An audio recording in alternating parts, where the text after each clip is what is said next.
ಪ್ರಯಾಗ್ರಾಜ್ನ ತ್ರಿವೇಣಿ ಸಂಗಮದ ನೀರಲ್ಲಿ ಹಾನಿಕಾರ ಬ್ಯಾಕ್ಟೀರಿಯಾಗಳಿವೆ ಅಂತ ಇದು ಸ್ನಾನ ಮಾಡಕ್ಕೂ ಕೂಡ ಯೋಗ್ಯ ಅಲ್ಲ ಅಂತ ಮಾಲಿನ್ಯ ನಿಯಂತ್ರಣ ಮಂಡಳಿ ವರದಿಯನ್ನ ಬಿಡ್ರಿ.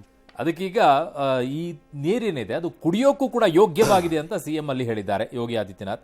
ಈಗಾಗಲೇ ಕುಂಭಮೇಳದಲ್ಲಿ 56 ಕೋಟಿ ಭಕ್ತರು ಕುಂಭಮೇಳ ಫೇಲ್ಯೂರ್ ಆಗಿದೆ ಅಂತ ಹೇಳುವ ಕಾಯಕವನ್ನ ಕೆಲವು ಕಚಡಗಳು ಹಲ್ಕಟ್ಟುಗಳು ಮಾಡ್ಕೊಂಡಾಗಿದೆ, ಅಭ್ಯಾಸ ಮಾಡ್ಕೊಂಡ್ಬಿಟ್ಟಿದ್ದಾರೆ. ಅವ್ರು ಯಾರು ಹಿಂದೂಗಳಲ್ಲ, ಹಿಂದೂಗಳ ರೂಪದಲ್ಲಿ ಇರುವ ಹಿಂದೂ ದ್ರೋಹಿಗಳವರೆಲ್ಲ. ನಿಮಗೆ ಯಾಕೆ ಬೇಕು? ಬಾಯಿ ಮುಚ್ಕೊಂಡಿರಿ. ನೀವು ಹೋಗಿ ಸ್ನಾನ ಮಾಡಬೇಡಿ, ಉಳಿದವ್ರು ಹೋಗೋರಿಗೆ ಬೇಡ. ನಿಮಗೇನೆ ಕಪ್ಪ ಬೇಕು. BJPಯನ್ನ ಬೈಯುವ ಆತುರದಲ್ಲಿ ಅದೇನ ಅವಮ್ಮನ ಹೆಸರೇನು ಮಮತಾ ಬ್ಯಾನರ್ಜಿ, ಅವನು ಯಾರೋ ಅಖಿಲೇಶ್ ಯಾದವ್, ಈ ಮಮತಾ ಬ್ಯಾನರ್ಜಿ, ಅವನು ಯಾವನ SP ಇನ್ಯಾವನ 2 ಲೀಡ್ರು, ಇನ್ಯಾವನ 4 ಲೀಡರ್ಗಳು, ಇವೆಲ್ಲರಿಗೆ BJPನ ಬೈಯೋ ಆತುರದಲ್ಲಿ ಸದಾ ಕಾಲ ಹಿಂದೂಗಳನ್ನು ಬೈಯೋದು, ಎಲ್ಲದಕ್ಕೂ ಟೀಕೆ ಮಾಡ್ತಾ ಇರ್ತಾರೆ ಹಿಂದೂಗಳು. ನೀವು ಇರಬೇಡಿ ಹಿಂದೂ ಇದರಲ್ಲಿ, ಹೋಗ್ಬಿಡಿ, ನಿಮಗೆ ಬೇಕಾಗಿದ್ದ ಕಡೆಗೇನೆ ಕನ್ವರ್ಟ್ ಹಾಕೊಂಡ್ಬಿಡಿ, ಆಗ್ಬಿಡಿ. ಯಾರು ಬೇಡ ಅಂದು ನಿಮ್ಮನ್ನ? ಬೆಸ್ಟ್ ಅದಾಗದೆ ಮಾಡೋ ಕೆಲಸನ ಆಗ್ಬಿಟ್ಟೆ ಮಾಡ್ಕೊಳ್ಳಿ.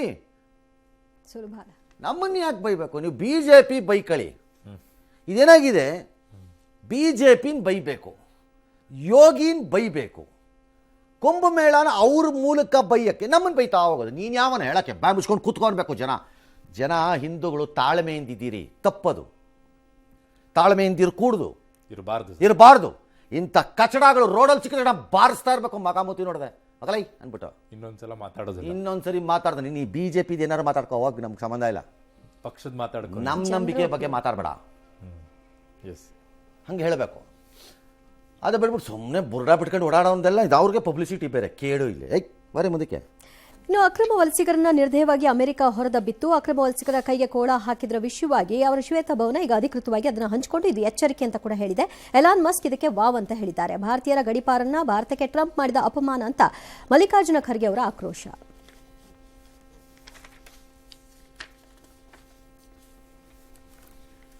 ಇನ್ನು ದೆಹಲಿ ಸಿಎಂ ಯಾರಾಗ್ತಾರೆ ಅನ್ನುವಂಥ $1 ಮಿಲಿಯನ್ ಪ್ರಶ್ನೆಗೆ ಉತ್ತರ ಸಿಕ್ಕಿದೆ. 27 ವರ್ಷದ ಬಳಿಕ ದೆಹಲಿ ಗೆದ್ದಂತ ಬಿಜೆಪಿ ಮೊದಲ ಬಾರಿಗೆ ಶಾಸಕಿ ರೇಖಾ ಗುಪ್ತಾಗೆ ಗದ್ದುಗೆ ಏರುವ ಚಾನ್ಸ್ ಅನ್ನು ಕೊಟ್ಟಿದೆ. ಸಂಜೆ ದೆಹಲಿಯ ಬಿಜೆಪಿ ಕಚೇರಿಯಲ್ಲಿ ನಡೆದ ಶಾಸಕಾಂಗ ಸಭೆಯಲ್ಲಿ ಸರ್ವಾನುಮತದಿಂದ ಆಯ್ಕೆ ಮಾಡಿದ್ದಾರೆ.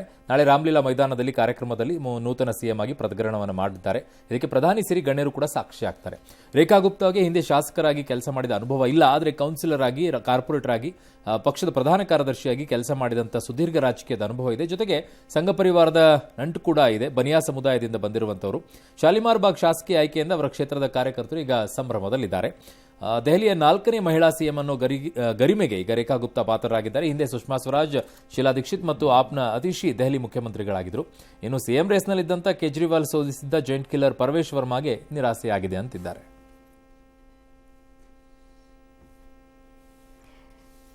ಇನ್ನು ಕಲಬುರಗಿಯಲ್ಲಿ ಅಮಾನವೀಯ ಘಟನೆಯೊಂದು ನಡೆದು ಹೋಗಿದೆ. ವಲಸೆ ಕಾರ್ಮಿಕನ ಶವವನ್ನು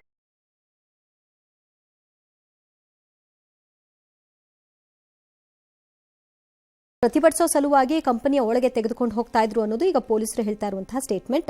6 ಕಾರ್ಮಿಕರ ವಿರುದ್ಧ ಶಾಂತಿ ಕದಡುವ ಪ್ರಯತ್ನದ ಹಿನ್ನೆಲೆಯಲ್ಲಿ ಆರೋಪ ಹೊರಿಸಿ ಈಗ ಕೇಸ್ ದಾಖಲಾಗಿದೆ. ಪೊಲೀಸರ ಕ್ರಮವನ್ನು ಕಾರ್ಮಿಕರು ಖಂಡಿಸಿದ್ದಾರೆ. ಕಾರ್ಮಿಕ ಸಚಿವರು ವಿಷಾದವನ್ನು ವ್ಯಕ್ತಪಡಿಸಿ ಸುಮ್ಮನಾಗಿದ್ದಾರೆ. ಅಂದಹಾಗೆ ಶ್ರೀ ಸಿಮೆಂಟ್ ಕಾರ್ಖಾನೆ ಆಡಳಿತ ಮಂಡಳಿ ಪ್ರತಿಕ್ರಿಯೆಗೆ ಸಿಗ್ತಾ ಇಲ್ಲ. ಈ ಹಿಂದೆಯೂ ಕೂಡ ಇದೇ ರೀತಿಯ ಘಟನೆಗಳು ನಡೆದಿದೆಯಂತೆ. ಚಂದನ್ ಸಿಂಗ್ ಶ್ರೀ ಸಿಮೆಂಟ್ ಫ್ಯಾಕ್ಟರಿದಲ್ಲಿ ಲೇಬರರ್ ಆಗಿ ಕೆಲಸ ಮಾಡ್ತಿರ್ತಾರೆ. ಅವರು 17th ಬೆಳಿಗ್ಗೆ ಮೃತಪಟ್ಟಿರ್ತಾರೆ.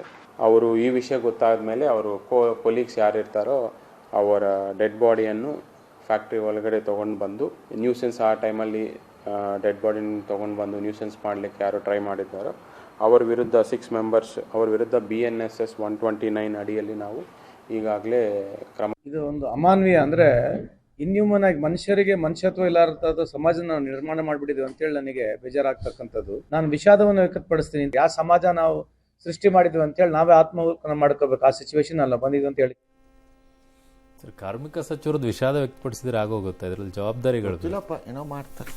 ಎಐಸಿಸಿ ಎಚ್ಚರಿಕೆ ನಡುವೆಯೂ ಕೂಡ ಕಾಂಗ್ರೆಸ್ನಲ್ಲಿ ಬಣ ಸಂಘರ್ಷ ನಿಲ್ತಾ ಇಲ್ಲ. ಅದರಲ್ಲೂ ಸಹಕಾರ ಮಂತ್ರಿಗಳ ಅಸಹಕಾರ ಧೋರಣೆ ಮುಂದುವರೆದಿದೆ. ಇದನ್ನು ಹೈಕಮಾಂಡ್ ಗಂಭೀರವಾಗಿ ಪರಿಗಣಿಸಿದ್ದು ಕೆಎನ್ ರಾಜಣ್ಣಗೆ ಲಕ್ಷ್ಮಣ ರೇಖೆ ಹಾಕಲು ತಯಾರಿ ನಡೆಸಿದೆ ಎನ್ನಲಾಗ್ತಾ ಇದೆ. ಇನ್ನು ಸಚಿವ ಪರಮೇಶ್ವರ್ ದೆಹಲಿ ಭೇಟಿ ಫಲಪ್ರದವಾಗಿಲ್ಲ. ಕೆಪಿಸಿಸಿ ಅಧ್ಯಕ್ಷರ ಬದಲಾವಣೆ ಹಾಗೂ ದಲಿತ ಸಮಾವೇಶಕ್ಕೆ ಹೈಕಮಾಂಡ್ ಒಪ್ಪಿಗೆ ಕೊಟ್ಟಿಲ್ಲ ಅಂತ ಹೇಳಲಾಗಿದೆ. ಆದರೆ ಸಮಾವೇಶ ಮಾಡಬೇಡಿ ಅಂತ ಹೈಕಮಾಂಡ್ ಹೇಳಿಲ್ಲ ಅಂತ ಸಚಿವ ಮುನಿಯಪ್ಪ ಹೇಳಿದ್ದಾರೆ.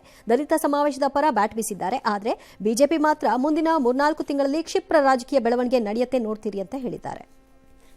ಮಾಡಬೇಡ ಅಂತ ಏನು ಹೇಳಿಲ್ಲ. ಹೈಕಮಾಂಡ್ ಅಧ್ಯಕ್ಷರು ರಾಜಣ್ಣವರು ಮನವಿ ಮಾಡಿದ್ದಾರೆ SC ST ಇದು ಮಾಡೋಣ ಅಂತ. ಯಾಕಂದ್ರೆ ಚಿತ್ರದುರ್ಗದಲ್ಲಿ ಐಕ್ಯತಾ ಸಮಾವೇಶ ಮಾಡಿದ್ದು ಒಳ್ಳೆ ರಿಸಲ್ಟ್ ಬಂದಿದೆ. ವಿಷಯದಿಂದ ಕೇಳಿದ್ದಾರೆ, ಹೈಕಮಾಂಡ್ ತೀರ್ಮಾನ ತಗೊಳ್ತಾರೆ ವಿಷಯ. ರಾಜ್ಯ ಬಿಜೆಪಿ ಗದ್ದಲ ನಿಲ್ತಾ ಇಲ್ಲ. ನೋಟಿಸ್ಗೆ ಯತ್ನಾಳ್ ಕೊಟ್ಟಿರುವ ಉತ್ತರವನ್ನು ಬಿಜೆಪಿ ಶಿಸ್ತು ಸಮಿತಿ ಒಪ್ಪಿಲ್ಲ. ಮತ್ತೆ ಹಳೆ ಉತ್ತರವನ್ನೇ ಕೊಟ್ಟಿದ್ದೀರಿ, ಅಸಲಿ ಸ್ಪಷ್ಟನೆ ನೀಡಿ ಅಂತ ಸೂಚಿಸಿದ್ದಾರೆ. ವಿಜೇಂದ್ರ ವಿರುದ್ಧ ರಣತಂತ್ರ ರೂಪಿಸಲು ನಾಳೆ ಯತ್ನಾಳ್ ಬಣ ಸಭೆ ಸೇರಲಿದೆ. ಆದರೆ ರೆಬಲ್ಸ್ ವಿಚಾರದಲ್ಲಿ ವಿಜೇಂದ್ರ ಧೋರಣೆ ಬದಲಾದಂತೆ ಕಾಣ್ತಾ ಇದೆ. ಅವರು ರೆಬಲ್ಸ್ ಅಲ್ಲ, ಪಕ್ಷ ಬಲಪಡಿಸಲು ಸಭೆ ಸೇರ್ತಾ ಇದ್ದಾರೆ ಅಷ್ಟೇ ಅಂದಿದ್ದಾರೆ. ಎಲ್ಲವನ್ನೂ ಕಾಲವೇ ನಿರ್ಣಯ ಮಾಡುತ್ತೆ ಅಂತ MLC CT ರವಿ ವ್ಯಾಖ್ಯಾನಿಸಿದ್ದಾರೆ. ರೆಬೆಲ್ಸ್ ಅಂತ ಕರಿಬೇಡಿ. ಪಕ್ಷದ ಅಭಿವೃದ್ಧಿ ದೃಷ್ಟಿಯಿಂದ ಕೂಡ ಪಕ್ಷ ಸಂಘಟಿಸಬೇಕು ಅಂತ ಕೂಡ ಚರ್ಚೆ ಆಗ್ತದೆ. ಹಾಗಾಗಿ ರೆಬೆಲ್ಸ್ ಸೀಮಿತ ಮಾಡಬೇಡಿ. ಕರ್ನಾಟಕದಲ್ಲಿ ಇನ್ನೂ ಕೂಡ ರಾಜ್ಯದ ಅಧ್ಯಕ್ಷರು ಮರು ನೇಮಕಾತಿನೋ ಅಥವಾ ನೇಮಕಾತಿನೋ ಅಥವಾ ಆಯ್ಕೆ ಆಗಿಲ್ಲ ಅಂತೇಳಿ ನೀವು ಗೊಂದಲದಲ್ಲಿದ್ದೀರಿ. ನಾನಂತೂ ಆ ಗೊಂದಲದಲ್ಲಿಲ್ಲ. ಇತ್ತೀಚೆಗೆ ನಡೆದ ಕೆಪಿಎಸ್ಸಿ ನೇಮಕಾತಿ ಪೂರ್ವಭಾವಿ ಪರೀಕ್ಷೆಯ ಪ್ರಶ್ನೆ ಪತ್ರಿಕೆಯಲ್ಲಿ ಹಲವು ದೋಷಗಳು ಕಂಡುಬಂದಿದ್ವು. ಇದರಿಂದ ಕನ್ನಡ ಮಾಧ್ಯಮದವರಿಗೆ ಆಗ್ತಾ ಇರುವ ಅನ್ಯಾಯದ ವಿರುದ್ಧ ಅಭ್ಯರ್ಥಿಗಳು ಸಿಡಿದೆದ್ದಿದ್ದಾರೆ. ಸರ್ಕಾರದ ವಿರುದ್ಧ 3 ಬೇಡಿಕೆ ಇಟ್ಟಿದ್ದು 2 ದಿನದ ಗಡುವನ್ನು ಕೊಟ್ಟಿದ್ದಾರೆ. ಪರೀಕ್ಷೆಗೆ ಮರು ಅಧಿಸೂಚನೆ ಹೊರಡಿಸಬೇಕು, ಕೆಪಿಎಸ್ಸಿ ಅಧ್ಯಕ್ಷರನ್ನ ಬದಲಿಸಬೇಕು, ಪ್ರಶ್ನೆ ಪತ್ರಿಕೆ ಮೊದಲು ಕನ್ನಡದಲ್ಲಿ ತಯಾರಿಸಿ ಬಳಿಕ ಇಂಗ್ಲಿಷ್ಗೆ ಅನುವಾದ ಮಾಡಬೇಕು ಅಂತ ಬೇಡಿಕೆ ಇಟ್ಟಿದ್ದಾರೆ. ಇದಕ್ಕೆ ಸ್ಪಂದಿಸದೇ ಇದ್ರೆ ಕೆಪಿಎಸ್ಸಿ ಮತ್ತು ವಿಧಾನಸೌಧದ ಮುಂಭಾಗ ಆತ್ಮಹತ್ಯೆ ಮಾಡ್ಕೊಳ್ತೀವಿ ಅಂತ ಬೆದರಿಸಿದ್ದಾರೆ. ಇಂದಿನಿಂದ ಚಾಂಪಿಯನ್ಸ್ ಟ್ರೋಫಿ ಕ್ರಿಕೆಟ್ ಟೂರ್ನಿ ಶುರುವಾಗಿದೆ. ಆರಂಭಿಕ ಪಂದ್ಯದಲ್ಲಿ ಪಾಕ್ ವಿರುದ್ಧ ಕಿವೀಸ್ ಅಬ್ಬರಿಸಿದೆ. ವಿಲಿಯಂಗ್ ಮತ್ತು ಲ್ಯಾಥಮ್ ಶತಕಗಳಿಂದ ನೆರವಿನಿಂದ 321 ರನ್ಗಳ ಟಾರ್ಗೆಟ್ ನೀಡಿದೆ. ಇದಕ್ಕೆ ಉತ್ತರ ನೀಡೋಕೆ ಪಾಕ್ ತಿಣುಕ್ತಾ ಇದೆ. ಇನ್ನು ಕರಾಚಿ ಸ್ಟೇಡಿಯಂನಲ್ಲಿ ಕಡೆಗೂ ಕೂಡ ಭಾರತದ ತ್ರಿವರ್ಣ ಪತಾಕೆ ರಾರಾಜಿಸ್ತಾ ಇದೆ. ನಾಳೆ ದುಬೈನಲ್ಲಿ ನಡೆಯುವ ಭಾರತ ಮತ್ತು ಬಾಂಗ್ಲಾ ನಡುವೆ ಮೊದಲ ಪಂದ್ಯ ನಡೆಯುತ್ತೆ. ಈ ಮಧ್ಯೆ PCBಗೆ ನಿಧಿ ಸಂಗ್ರಹಿಸಲು ಪಾಕ್ ಕ್ರಿಕೆಟ್ ಬೋರ್ಡ್ ಅಧ್ಯಕ್ಷ ಮೊಹಿಸಿನ್ ನಖ್ವಿ 94 ಲಕ್ಷ ಮೌಲ್ಯದ VIP ಟಿಕೆಟ್ಗಳನ್ನು ಸೇಲ್ ಮಾಡಿದ್ದಾರಂತೆ. ಅಥವಾ ಪಾಕಿಸ್ತಾನಕ್ಕೆ ಬರುವ ಕ್ರಿಕೆಟ್ ಅಭಿಮಾನಿಗಳಿಗಾಗಿ ಪಾಕ್ ಸರ್ಕಾರ 9 ಚಾರ್ಟರ್ಡ್ ಫ್ಲೈಟ್ಗಳನ್ನು ಮೀಸಲು ಇರಿಸಿಕೊಂಡಿದೆ. ಕರಾಚಿ ಮತ್ತು ಇಸ್ಲಾಮಾಬಾದ್ ಲಾಹೋರ್ ಮಧ್ಯೆ ವಿಶೇಷ ಹಾರಾಟ ಕೂಡ ನಡೆಯುತ್ತೆ.